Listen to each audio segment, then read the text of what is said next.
ঢাকা শহর থেকে অন্যের গাছ থেকে বরই পেড়ে কিভাবে আচার বানাইতে হয় সিস্টেম করে সেটাই আজকে সবার সাথে শেয়ার করব। হ্যালো এভরিওয়ান, আসসালামু আলাইকুম। সবাইকে প্রথম রোজার শুভেচ্ছা। তো আমি প্রথমে বরইগুলাকে সিদ্ধ করে পানি ঝরিয়ে নামিয়ে নিলাম, আর এখন সিদ্ধ বরইগুলা দিয়ে আমি চলে যাব আচার বানাইতে। বরইগুলাকে আগে আমি শুকিয়ে নিয়েছিলাম, কাঁচা বরই। তো এখন খেজুরের গুড়, চিনি দিয়ে নিলাম পরিমাণ মতো। যেহেতু বরই যখন শুকায় যায় তখন তো বরইটা মিষ্টি লাগে, এই জন্য মিষ্টি পরিমাণটা কমিয়ে দিলাম। আর দিয়ে দিলাম তেজপাতা, দারুচিনি।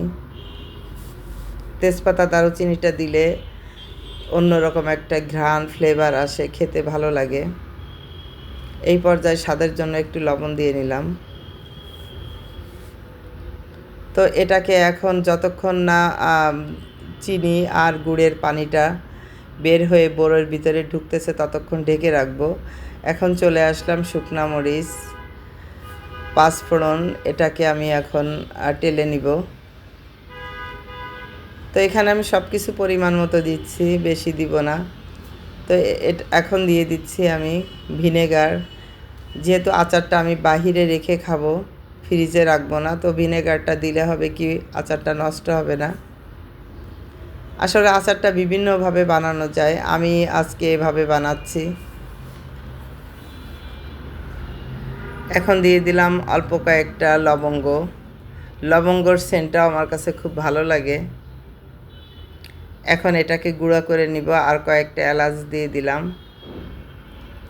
গুঁড়ো করে নেওয়া শেষ। চলে আসলাম সরিষার তেল দিয়ে। এখন আমি কিছু রসুন দিয়ে এটাকে ভালো করে একটা ফোড়ন দিব। আর এই যে বরইটাকে আমি ভালো করে একটু করে নিলাম যাতে ভাঙে। আসলে বরইটা একটু বেশি শুকিয়ে গিয়েছিল।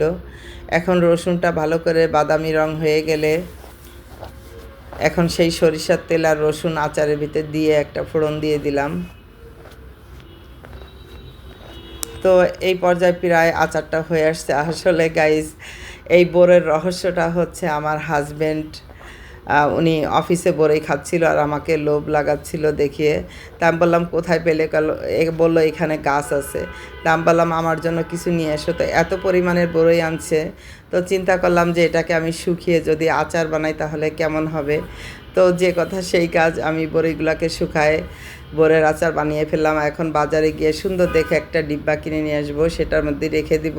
তো সবাই ভালো থাকবেন, ভালো লাগলে লাইক কমেন্ট দিবেন। এই পর্যন্ত, আল্লাহ হাফেজ।